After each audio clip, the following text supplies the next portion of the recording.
Welcome everybody back to the Influencer Insights podcast. Tonight I have Nick Bennet from just north or we're close to Jacksonville, Florida, and we're really glad to have him here. He's originally from England, and he's developed his photography business kind of started as a side hustle, and it's kind of getting to be more than that now. And we're really excited to hear from him, as maybe some of you have seen his shots and stuff shared in the group, but really excited to have Nick on tonight. So welcome, Nick. And do you want to just share a little bit about yourself as we get started into this, or?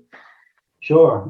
Well, thanks, Ben, for having me on. I'm happy to talk about my journey. I'm from England originally. Came to the States nearly 20 years ago, 18 years ago. But really, photography has been something in the last few years, partly as a mental health release and just to feel better about life and de-stressing. And the pivot to people has been something that's happened much more recently. So getting into portraiture, getting into fashion photography, is a bit of a story about how I ended up in that. But no, it's how I've been shooting for the last couple of years now. And as you said, started to actually, if not make money, but at least cover my costs with the way I shoot my images. Sure. So what was what were you kind of doing before and then transitioned into the photography end of it? Or? Yeah, so initially I was a physician. I came to the States and did my training here and then worked as an attending for about a decade. And the photography really was a de-stressor, like an escapism in a way Sure. To get on and in nature. I actually got some, one award-winning shot of a deer sitting in the grass. I have it over the monitor there, actually. Very cool. Birds, insects, macro shots, landscapes. It was just a really nice way to forget about work and de-stress, because you really have to be so mindful when you're doing photography. Right.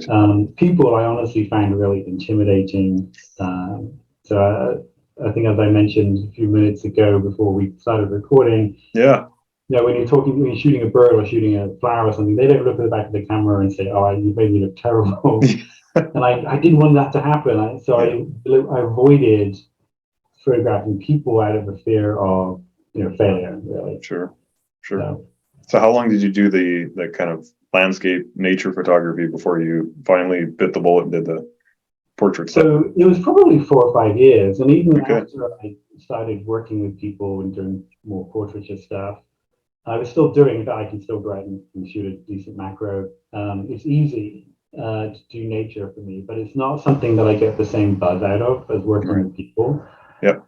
It's really after I moved to Jacksonville that the portrait stuff came out. And the first experience was a random group shoot with a bunch of people. One model showed up, we roped in a couple other people, and she had some experience. And that helped a lot because I was there to basically to meet people and network a bit. Sure. But the real pivot for me was actually meeting a fashion photographer, true fashion photographer, locally, which was quite by accident. And he has mentored me for the last year and a half or so, and given me a ton of opportunities to learn from him, both in terms of experience, but also in terms of education. So to see him work and work with him a little bit, and then also just to pick his brains. He's got like 40 years of experience. What are some of I have living? He's got experience doing fashion photography. Right. So that's pretty cool.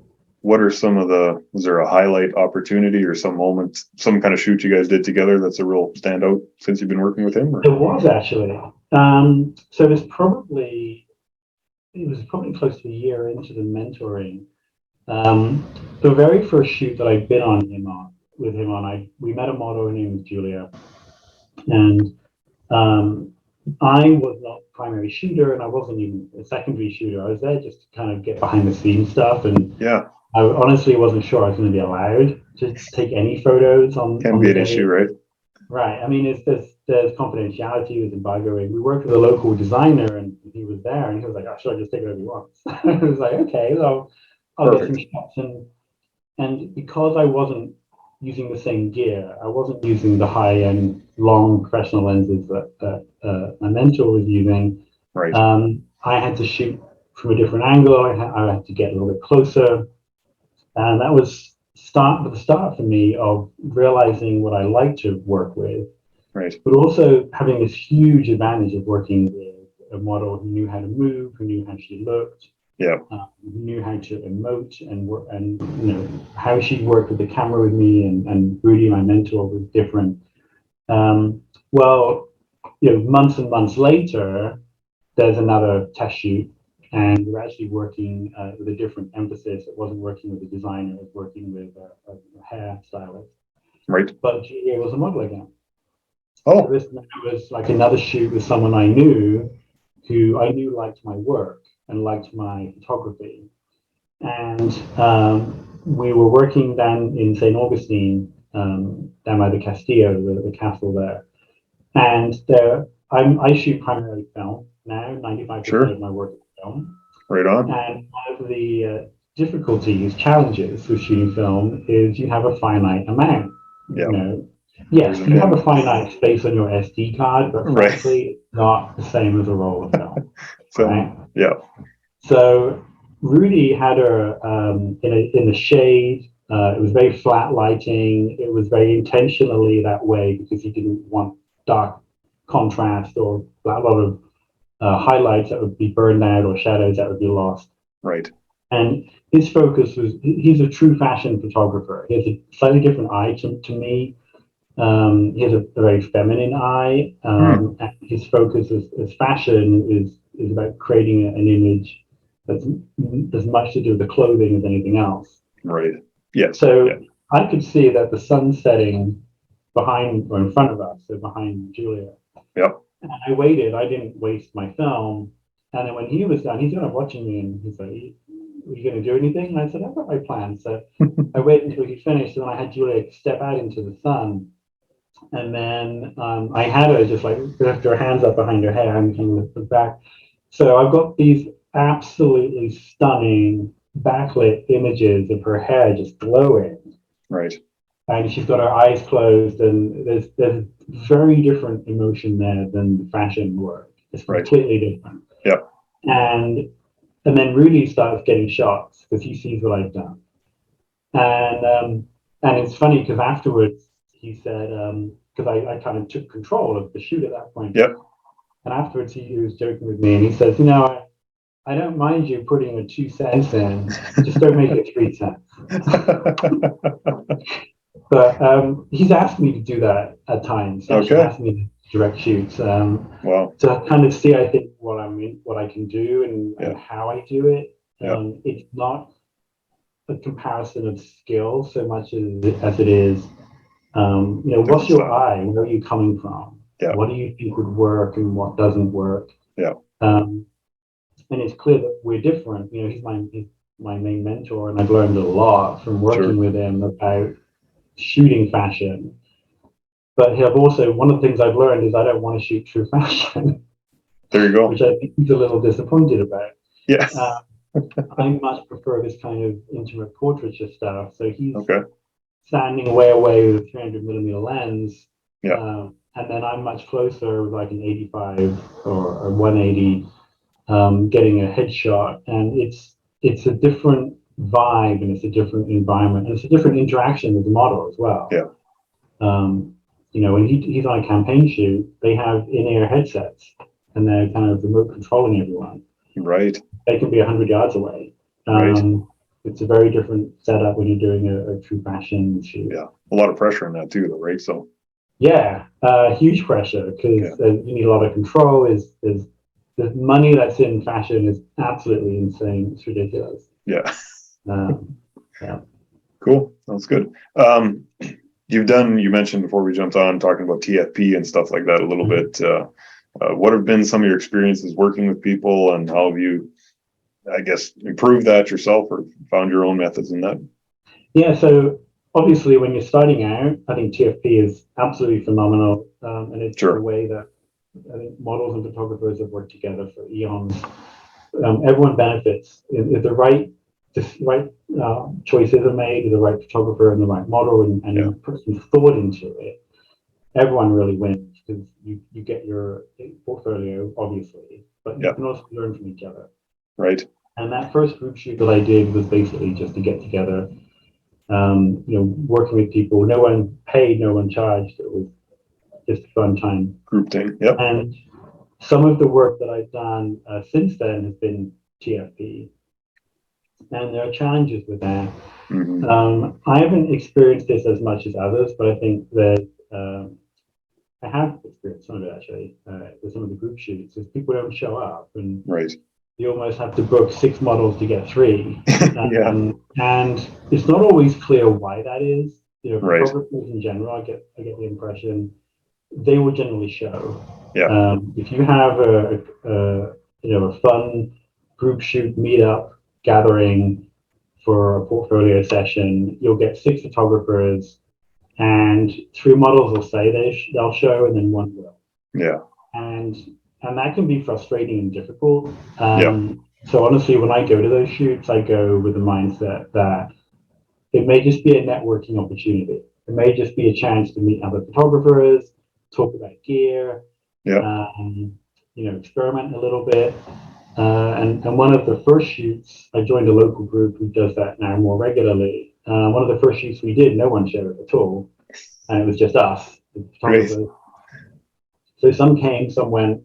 And then towards the end of the morning, there was a movie, a short film going on over the street. And one of the actors walked over and he was like, "Hey, do you want a model?" And we were like, "Yeah." So we got this male model who was really good for the end of last hour or so. Other times we've been blown away. Right. We've had people show up who've taken it to the next level and really surprised us with what they're willing to do, what they're able to do. Yeah.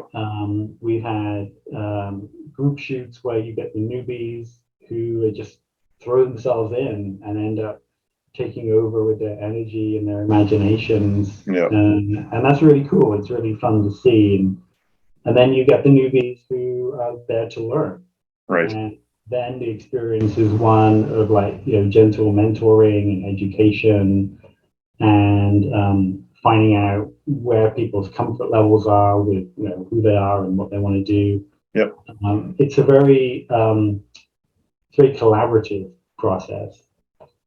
What I find, because I shoot film, for this year I made a switch, and one of the other big pivot for me was a TFP shoot I did with a young man who I'd worked with 3 times. One was a mentoring shoot with Rudy. Sure. And then this guy reached out to me twice more. We did a beach shoot, and then we did a shoot in some gardens. And the garden shoot was one that I was very deliberate about in terms of using professional grade film and high-end lenses and things like that. And I had this epiphany when I saw the images for the first time on the computer screen after I developed and scanned them. I'm like, oh my God, these are great. These are really good. And I'm like, I should have charged him for the shoot. But I didn't. It wasn't the arrangement. I mean, we went very, very openly that it was a TFP shoot for both of us. But for me, it helped me one of these level up moments. Shoot with Julio was one. This one with Kilo was another. There's been others. Each one is kind of like a moment when you think to yourself, "Yeah, I can really do this." Yeah. And so I switched to not doing free shoots, for the one-on-one, the partner TFP, just to cover costs. The expense of shooting film in terms of the materials and the chemicals and things. I'm basically paying out of my own pocket to give someone photographs. Doesn't work. So I donate my time, but not the chemicals in the film. Right. And what's funny is the response that I got from prospective models coming to me. And as much as I would love to make this like a huge paying gig where members of the public come in for great portrait shots and whatever, that's been a real struggle to get that kind of momentum. But I've had a lot more success working with models who want portfolio work. And so even when they come in to me with wanting a TFP shoot, I'll turn around and say, I can't do it for free. This is what I charge, assuming I'm going to use their photos, right? It's going to be true TFP. I'm going to use that. Yep. My portfolio. And about half of them walk away and say, don't want to do that for various reasons. I mean, some of them are doing it for their own money, right? They're doing it as a paid gig. Right. And they almost want to be paid, right? That's their profession. And that's it. That's fine, right? Yeah. You have That's to what put it is. value on yourself and value Sure. on your work. And others, I think, just want free photos. But there are about half of them will then say, sure, let's book a time, let's talk about outfits and style and all the rest of it. Sure. And we normally end up getting about a 90-minute shoot out of it. Well, And they get a ton of cool shots. My process is really methodical and careful. So what I call my hit rate of, from getting a shot to whether it's great or not, like truly great shot, is around 50%. okay. And then there's maybe another 25 that are just good, right? Yeah. Yeah. What I would have called astonishing 6 years ago, now I just say it's pretty good. But there's about half the shots that I get that I'm like, this is absolutely what I would frame and stick on a wall and charge money for. And I'm really happy with that. But part of that is just being so careful with how I work. Yes. When you're shooting with something like this, this is all manual focus. Right. And it has auto exposure. Very slow. Yeah. You have to set your aperture manually, and it has auto exposure, but you have to know how to shoot with it. Right. So, like the image I mentioned with Julia being backlit, Mm-hmm. Modern camera can look at that image and say, this is a backlit portrait. Okay. And I'm going to meet her for the face. And I can focus on the eyes. And all of this is done without a photographer even knowing that it's needed. Right. The camera does it all for them. This camera does not. So when I'm doing a shoot like that, I have to know that this is backlit, that it's going to fool the meter. Right. I'm going to have to overexpose to get the face properly exposed. But the camera, I think, is overexposed. And the advantage, though, is shooting film. It's really hard to overexpose film. I mean, I've overexposed. I did a fashion shoot a couple months ago, and I made a huge boo-boo, and I was shooting manual, and I thought I was shooting aperture priority. So I got a little overconfident, and I remember looking down at the camera and seeing the shutter speed and being, no. Darn it. I did the math in my head, and I was like, I've overexposed by about 4 stops. So I should have been shooting like 1/4000th or something, and I was shooting at 1/250. So now that was digital. Sure. Every shot would have been lost. That right. Rescue that level of overexposure with digital. You can't. Even if you go to the raw file, it's toast. Completely blown out. Yeah, it's toast. And when a digital number is the maximum number, that's what it is. You can't bring it back. Right. The film was fantastic. Film, you can't even tell it's overexposed. That right. You can if you look at the negative. It's a really dark negative. You scan it in, which is the modern equivalent of digital equivalent of printing. Yeah. You just scan it differently, and I put it on my Instagram feed, and I put it up there along with some digital examples. Be like, this is what it looks like if I'd done something like this digitally, and how you cannot rescue it. Yeah. This is film. This is why I shoot film. Got so much more latitude. Right. Of what I can. More forgiving. Do you find with the film there's do you have a particular time of the day that's more of a favorite? I know everybody likes golden hour, but I mean, is that something you stick to, or? Yeah, no, actually, I mean, like this, the beach shoot was fairly direct sun, which is very challenging. Very tough. It's actually pretty challenging with anything, yeah. But especially with metering. And it depends on the film stock. So one of my favorite film stocks is Fujifilm A-Cross, which is a black and white, very, very, very fine grain. It's almost digital with how it scans in. It's ridiculously good film. Wow. But it hates low light, and it's very contrasty. Okay. So if you get the lighting wrong with A-Cross, it will smack you upside the head and give you the worst images. Tough to bring that back. It just doesn't look good. It's not flattering. The flip side is, if you want that kind of look, it's just exactly what you want. So for the beach shoot, I did get some bright sun shots with A-Cross, and then I actually got some kind of in shadow, which were more dark and moody. And recently, actually, I did a TFP shoot. I still do some TFP, Sure. but it was for domestic violence awareness. Oh, wow. And shoot with makeup, and we got the models in, and some of them were there to promote awareness. Some of them were there as survivors of domestic violence. Wow. They had a whole different understanding and reason for being there. And for that shoot, I very deliberately, what we call pushed the film. So pushing is when you underexpose it and then you overdevelop to compensate. So I was underexposing by about 2 stops and then overdeveloping it by 2 stops in that process. And that makes A-Cross even more contrasty. Right. But then you've got these astonishingly stark, slightly grainy, very stylized images of, the bruises, images of abuse. Right. None of that I've shown yet because October is Domestic Violence Awareness Month. Right. I've got these fantastic shots and they're all under embargo, so I can't show them yet. I want to save them. Yep.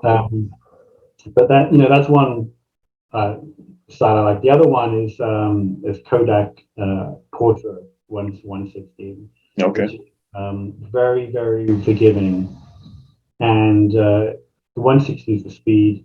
I've shot that down into the golden hour, and it's okay. You can get away with it. Right. My favorite light, though, is probably indoor window lighting. Interesting. So my dream one day was I have a studio with a really big window with some shears, and I can get some really nice kind of directional, natural light, indoor lighting stuff. That's where I've had the most fun. Sure. With photography, but I don't shoot a lot of models like that. It's really kind of just family work, portrait work, but not the modeling stuff. That's all been outdoors. To this point. I like golden hour, but if I can get a really good indoor studio set up one day, Okay. For sure. Well, that's cool. Yeah, it'll keep coming together now. You talked and we've talked on these interviews a little bit about model safety and things that they can do and their experiences and that sort of thing in the past. But from a photographer's perspective, I'm kind of interested in hearing that, like some of the safety things. What should models be looking out for? What should photographers be look out for? What are some safety tips and that sort of thing that you've found over the years? Photography, especially with models, is it's inherently something where you have to have trust, and you're exposing yourself either emotionally or physically to another human being. And I think knowing who you're meeting, having an understanding, maybe not just knowing their work, but having conversations ahead of time on the phone, I find really helpful.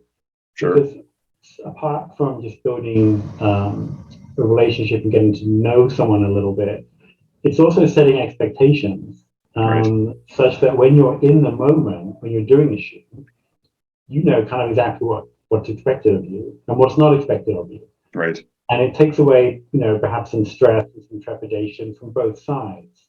Yeah. Let's say here's an example. Let's say there's a model who has a series of images on her portfolio.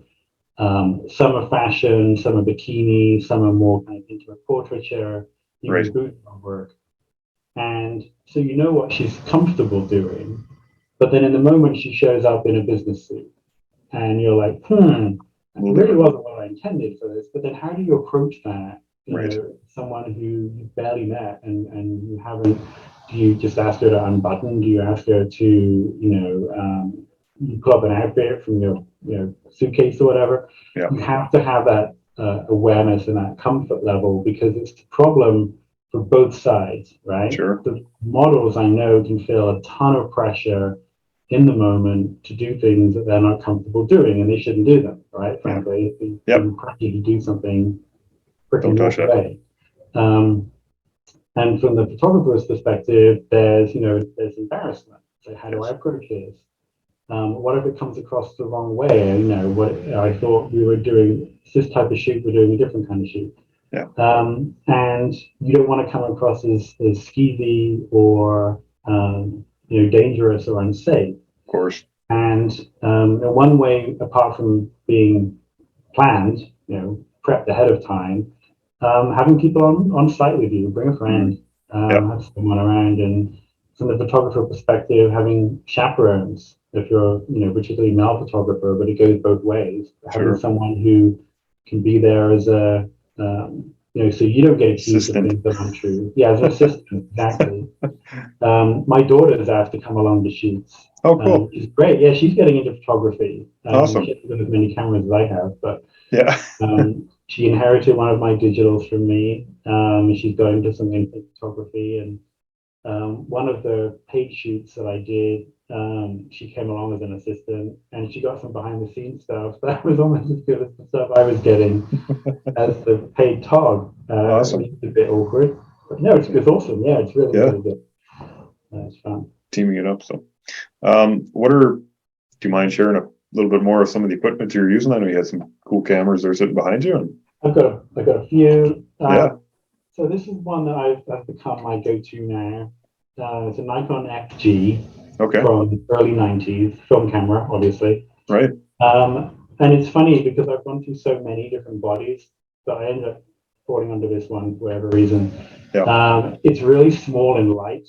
This is actually bigger than it should be because I've got a motor drive attached to it. Oh. But normally it's one of the smallest cameras at Nikon. In fact, it may be the second smallest camera Nikon ever made. Wow. Take the motor drive off, that's the actual camera. And the reason I like it is because it's so light. And I love the manual process. I love having to wind on, which is funny that I got a motor wind or whatever. Yep. It suits it, right? It's kind of black and stylish. I think very clean. Yeah. Very clean, professional. But the funniest thing is the camera is so small that the shutter speed dial sticks out at the front just a little bit. And it's almost like a command dial on a modern digital camera. So I think that's really cool. I just find it really nice to flow the way it sits in my hand. It works really well. The motor drive actually adds a little grip. Cool. So my standard approach is to get the strap, stick it through my fingers, and then grab the camera like that. That's how I roll everything. Sure. And it just works. It just works really well. Yeah. So I've gone through a bunch of different film bodies of different manufacturers, and I just love the FG so much. I bought another FG. Perfect. So I have one for black and white with a professional 85mm portrait lens on and the motor drive, and then I have a little silver one somewhere tucked away. There it is. And you can see I'm wearing shorts. So cool. This is a little $15 eBay find. Really? With I deliberately got a budget starter lens for it because I wanted more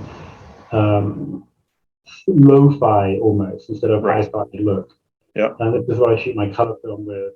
And again, got the little grip on it, but it's so small. I have a little bum bag, a fanny pack. Nice.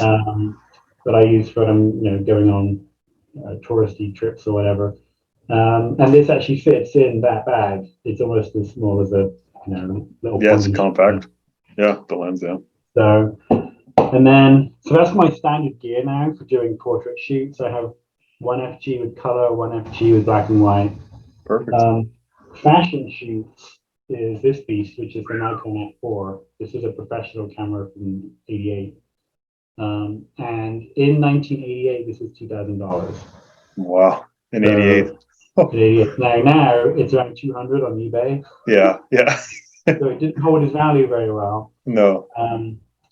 But this camera does everything.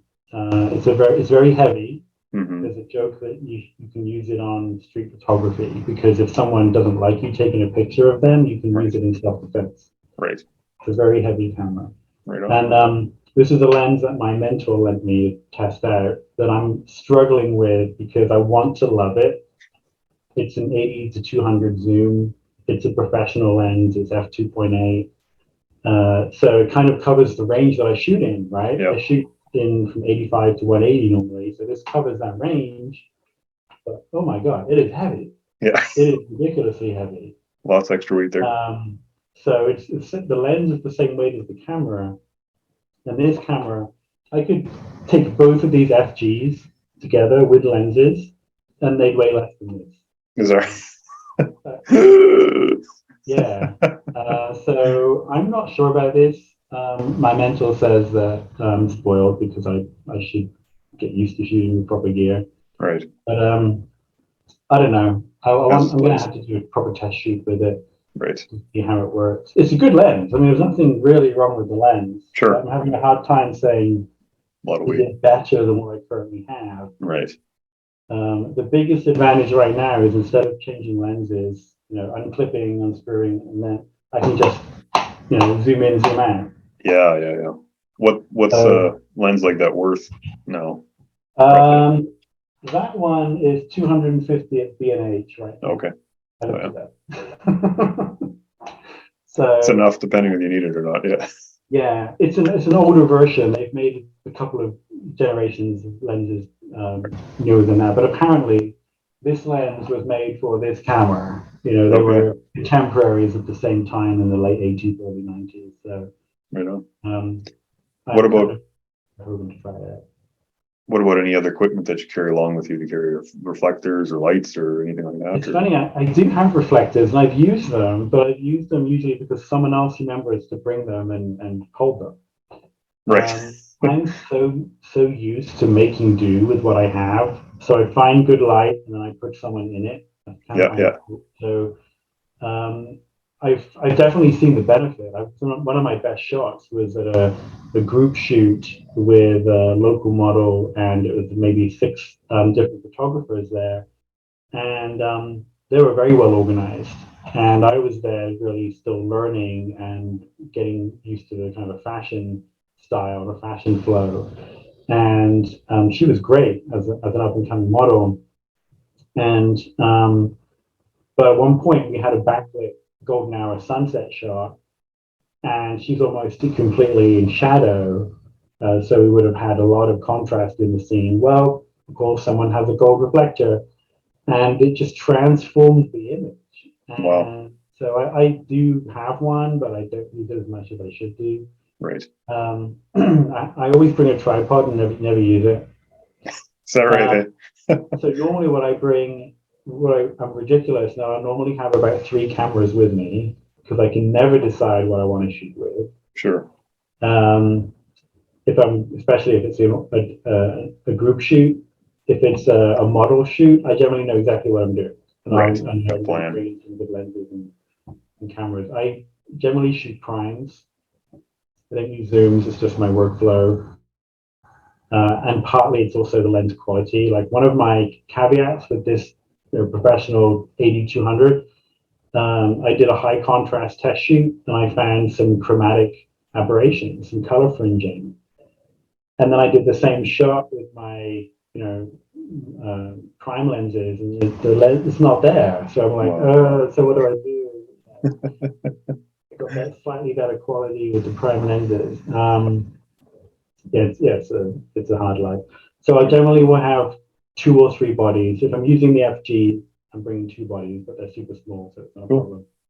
And then a 50 normally, and 85 or thereabouts. Yeah. And then a 180. Now the 180 is a lens I learned from my mentor about, and for fashion work, one of my takeaways has been the benefits of long lenses. So 180 is at the short end of what my mentor shoots at. He normally shoots at 300. Wow. He has a 300 f4 and a 300 2.8, which is a beast of a lens. Yeah, no kidding. And he has a 500 millimeter lens, which is double of them. But when you see his work, you see why he's done that, because the compression that you get in terms of the model. So they're very flattering in terms of compressing the body at a distance. So it almost looks more of what we interpret people to look like. Mm. And it bugs the living crap out of me when I see people doing fashion shoots for local businesses and things. cell phones, which is like a 28 millimeter equivalent lens. So My it's iPhone's completely amazing. unflattering. You can see everything in the background. Yeah. It's so distracting. Yeah. There's no art to it. Yeah. No depth. And you compare that to his work, where he's shooting someone in the middle of Times Square, and he can be 100 yards away, and he's got them completely separated out of the people and the buildings. It's a totally different mindset. He convinced me to buy a 180 millimeter based on that experience, but Nice. I haven't felt like I didn't feel comfortable with the longer lenses, the 300s or so. Yeah. And it's funny because even with the 180, I'm generally still doing headshots. Yeah. I'm still that little bit closer to people. Sure. But I love the 180. It's super sharp. It's a 180.8. I shoot everything at 2.8. Yeah. If I have a 1.8 lens, I stop it down to 2.8. Okay. If I have a 2.8 lens, I shoot it wide open. Everything's at 2.8. Good And in part, that's laziness because I've got used to metering by eye and knowing what settings work, and so that's what you're doing manually. Yeah. yeah. So for Nick in the next year or two, do you have, what are your plans? What are your big visions? Plans and dreams. So I've started to get some outreach. Joined a couple of model management things, right on, websites and whatnot, and I'm obviously trying to get myself out there on Instagram. So I am the nerdy British photo guy on Instagram. Nerdy British photo guy. Cool. Nerdy British photo guy. That's exactly what I am. Okay, cool. And I'm starting to get people approach me now and ask for shoots. Yeah. And my hope is to actually be able to charge decent money to do portfolio work for people, for other people, aspiring models, professional models. Awesome. I don't know if I'll ever get to the point where I'm doing it for thousands and thousands of dollars. And Rudy's got made a career out of this, but I want to do the high fashion stuff. Yeah. I can recreate images that are similar to his in terms of posing and style and whatnot, mostly because we're working with the same models, right? Right. I've actually stood next to him as we're shooting the same models, the same things, and it's a really good way to learn. If you can find a mentor as a photographer, find one and work with them and talk to them and buy them burgers and treat them. Yeah, but because they'll share their work, which is inspiring. And it's funny because I'm not into his fashion work as much because I don't like flow. Yes. But he also showed me some of his studio work from the 90s, and these are with some of them are supermodels, true supermodels. Wow. And others are like singers, and he was into the music scene. He was band photographers for different bands and musicians, and other fashion models in the studio. And some of that work is so beautiful in terms of it's very close, intimate portraiture. It's very artistic. It's very stylized. It's all on film, and that work is stunning. And so I would like to be, my mentor from the 90s, more so than my mentor from the 2020s. But that's the beauty of photography, is you kind of find your niche and you find what you're good at and what you want to do. Cool. And that's the truth for models too. I mean, models have to find, mentor goes on about this all the time. You've got to find your model identity. You have to find, I could probably do another, or he could do another series on this, but finding a model identity is really important. Yes. And that's part of what the portfolio work is about. But once you find your identity, hone it down and be who you're best at being, and don't try and do other stuff that's not what you're doing or what you want to do. Easier to market yourself. Absolutely. Well, that's it. Exactly. But it's not just marketing. It's also how you're comfortable. Yeah. And also what the designers and other photographers are looking for. They want consistency. And if you've got a portfolio that's all over the place, they don't really know what they want out of you. That's right. And you don't want to please everyone. No. I had my neighbor, she was so nice. She messaged me and she was like, how much would you charge to do a family portrait session? And then she added afterwards, if that's something you even want to do. And I replied and said, I have considerable ambivalence to doing family portrait work. Just, I've done it. I've done my own family portraits. I've done other family portraits for the neighbor across the street when he was stuck needing Christmas cards done. But I don't like it.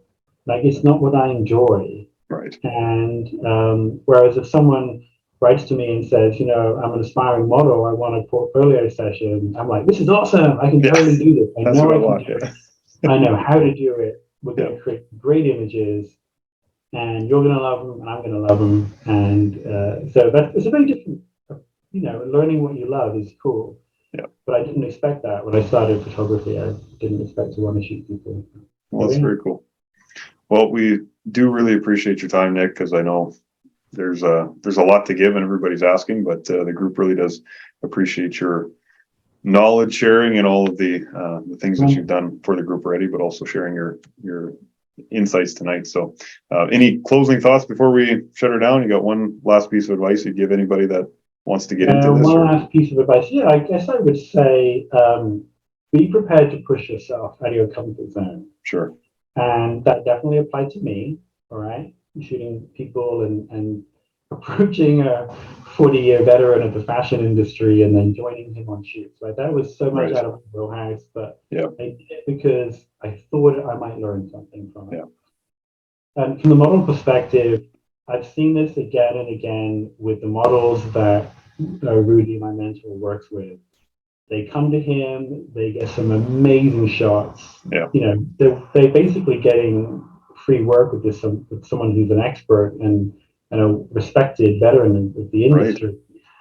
Right. And then he says to them, you've got to go to the next level. I need you to get out of here. I need you to go to New York. I need you to go to Paris, Milan, whatever. And they don't want to do that. They don't want to go to the next step. And they don't believe him when he says, you need to leave. You're not going to make it here. And you see the people who make it, they've all left. Yeah. All the models who he signed with major industries who've got gigs, who are getting paid to model, have left. Yeah. Because that's the way you need to get out of here and get the right people. And he'll plug them in with agencies, but then it's up to the model as to what they do with it. Do the work. Get out of the comfort zone and realize that to get to the next level, you've got to get beyond that. So that's the one parting message to both sides of the industry. No, that's great. No, that's awesome. So, well, again, thank you very much, and we look forward to seeing some of the shoots and stuff that you do on Instagram. Everybody be following you along. All right, maybe I'll give you guys a sneak peek of some of the domestic violence work I did. Sure, put that in the group. That'd be awesome. So we'd love that. Right. So cool. All right. Cheers for now, sir. Thanks, Ben. Right.